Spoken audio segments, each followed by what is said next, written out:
జై శ్రీరామ్. అందరికీ నమస్కారం. వెల్కమ్ టు న్యూస్ అఖండ.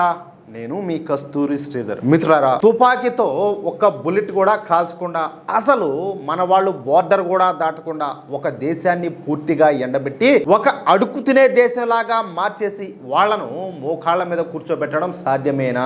మన నవభారతం ఇప్పుడు అదే చేసి చూపిస్తుంది. పాము విషం జిమ్మినట్టు మన దేశం పైన ఎప్పుడు కూడా ఉగ్రవాదులను పంపుతూ మన అమాయక ప్రజల ప్రాణాలతో ఆడుకుంటున్నటువంటి దరిద్రపు దేశం పాకిస్తాన్ కు మన ప్రధానమంత్రి నరేంద్ర మోడీ గారు కోలుకోలేనటువంటి జలగండం అంటే ఏంటో చూపించినారు. కొన్ని దశాబ్దాలుగా పాకిస్తాన్ కు వరంగా మారినటువంటి ప్రపంచంలోనే అత్యంత దయాగుణంతో కూడినటువంటి సింధు నది జలాల ఒప్పందాన్ని పూర్తిగా నిలిపివేస్తా ఉన్నట్టు భారత సంచలన ప్రకటన చేసి పాకిస్తాన్ కు కోలుకోలేని షాక్ అయితే ఇచ్చింది. ఆనాడు మోడీ గారు ఒకటే మాట చెప్పినారు, మన జవాన్ల రక్తం నదుల నీళ్లు రెండు కూడా కలిసి ప్రవహించలేవని చెప్పేసి చాలా స్పష్టంగా తేల్చి చెప్పేశారు. ఇక్కడ ప్రతి ఒక్కరు కూడా గమనించాల్సినటువంటి ఒక ముఖ్యమైన విషయం ఏంటయ్యా అంటే, ఈ సింధు నది జలాల ఒప్పందాన్ని మార్చాలని, లేదంటే ఊరుకునేది లేదని నరేంద్ర మోడీ ప్రభుత్వం ఈ రోజు సడన్ గా నిర్ణయం తీసుకోవాలా. దీనికోసం గతంలోనే అంటే ఇప్పుడు 2023 జనవరి నెలలో పాకిస్తాన్ కు మన భారత ప్రభుత్వం మొదటిసారి చట్టపరంగా నోటీస్ అయితే ఇచ్చింది. ఆ తర్వాత మళ్ళీ 2024 ఆగస్టు నెలలో మరింత కఠినమైనటువంటి రెండో నోటీసు కూడా జారీ చేసింది. కొంచెం జాగ్రత్తగా వినాలా. ఈ విధంగా చట్టపరమైనటువంటి నోటీసులు ఇచ్చి ప్రక్రియ నడుస్తున్న సమయంలోనే జమ్మూ కాశ్మీర్ లోని పెహల్గాం ప్రాంతంలో పాకిస్తాన్ కు చెందినటువంటి ఉగ్రవాదులు దొంగచాటుగా చేసినటువంటి ఒక దారుణమైన దాడిలో 26 మంది అమాయక భారతీయులు ప్రాణాలు కోల్పోయినారు.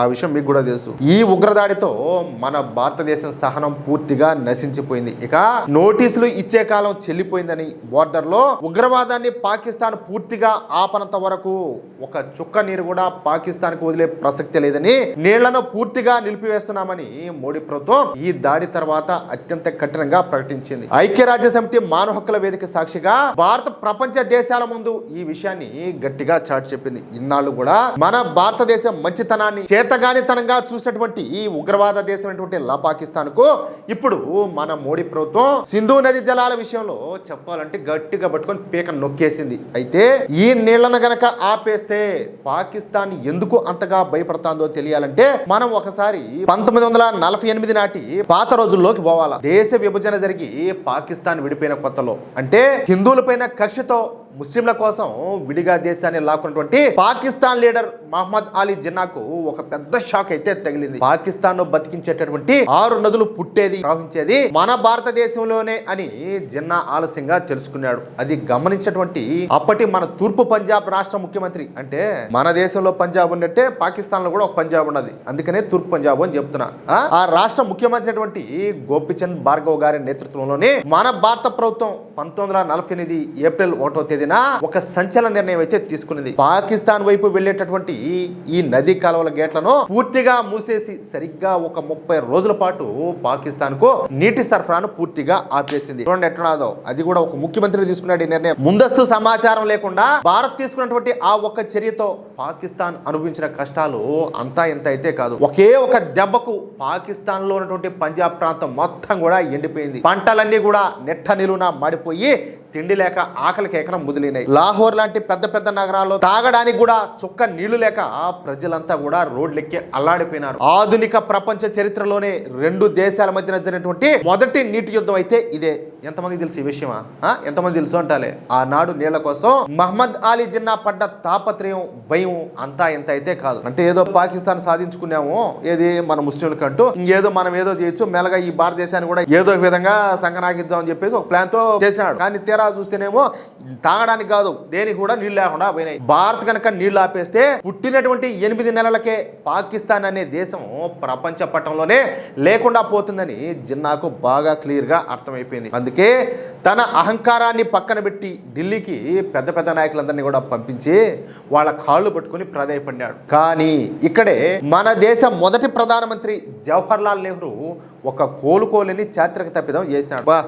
వీళ్ళకు ఏమని వీళ్ళకి ఈ కుటుంబం చేతిలోకి అధికారం పోయిందో కానీ మన దేశాన్ని అయితే సర్వనాశనం చేసి పెట్టారు ఈ కుటుంబం అంతా కలిసి. శత్రు బుద్ధి ఎలాంటిదో అంచనా వేయకుండా కేవలం జాలిపడి మే 1948లో పాకిస్తాన్ కు మళ్లీ నీళ్లను వదిలించారు. ఎవరు?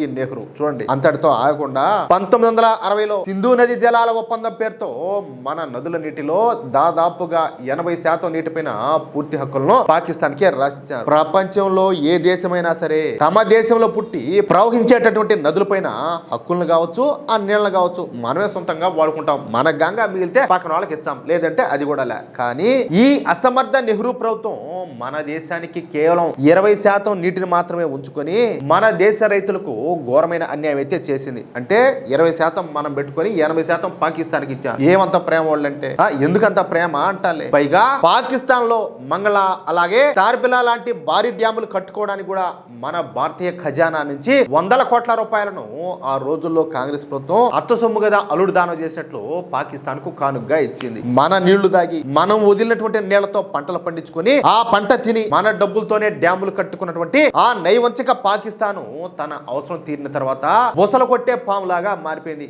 ఆ నీటి వల్ల వచ్చినటువంటి ఆర్థిక బలంతోనే మన భారతదేశం పైన 1965, 1971 యుద్ధాలకు తెగబడింది. చూడండి, ఇదంతా స్వయంకృపరాధం. ఇదంతా కూడా దేని వల్ల అంటే ఒక కుటుంబం, ఒక పనికిమాలిన కుటుంబం, ఒక అసమర్థ కుటుంబం, ఒక చేతగాని కుటుంబం, ఒక దేశభక్తి లేని కుటుంబం చేసినటువంటి పాపమే, నేరమే ఇదంతా కూడా. కాశ్మీర్ ను లాక్కోవడానికి వేలాది మంది ఉగ్రవాదులను మన దేశంలోకి పంపి అమాయక ప్రజలను, మన జవాన్లను పొట్టబెట్టుకునేది ఎవరు? పాకిస్తాన్. పార్లమెంట్ దాడులు, ముంబై దాడులు, అలాగే పుల్వామా దాడులు, ఈ విధంగా దశాబ్దాలుగా మనల్ని వెనుపోటు పొడుస్తానే వచ్చింది. ఇన్నాళ్లు కూడా భారత్ చూపించినటువంటి మంచితనాన్ని తన హక్కుగా భావించి మనల్ని సర్వనాశనం చేయడమే లక్ష్యంగా పెట్టుకునింది ఈ దిక్కుమాలిన పాకిస్తాన్. ఇక్కడే అసలు ట్విస్ట్ అవుట్ ఉన్నది. పాకిస్తాన్ కు సంబంధించినటువంటి ఈ కీలకమైనటువంటి నిజం చాలా మందికి ఇప్పటికి కూడా తెలియదు. పాకిస్తాన్ నదుల మీద ఆధారపడే దేశం అయినప్పటికీ ఆ దేశానికి కేవలం 30 రోజులు అంటే ఒక నెల రోజులు మాత్రమే నీటిని నిల్వ చేసుకునేటటువంటి కెపాసిటీ అయితే ఉండాలి. నిజానికి ఒక దేశం సురక్షితంగా ఉండాలంటే కనీసం 120 రోజుల నీటి నిల్వ అయితే ఉండాలి. మన భారతదేశానికి ఏకంగా